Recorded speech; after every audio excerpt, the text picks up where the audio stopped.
Jatuhan sah untuk sudut biru.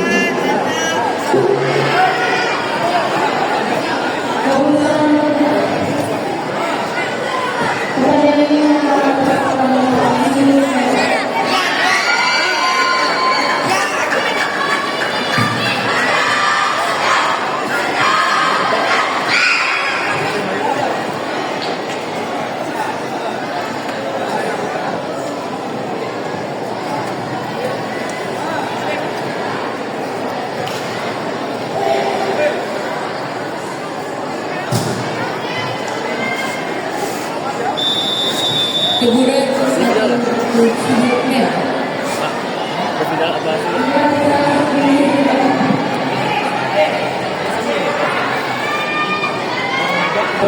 Tunggal putra dengan penampilan Haifa dari PD Salomit pada sudut merah berhadapan dengan Laina dari ASC Karawang dari sudut merah.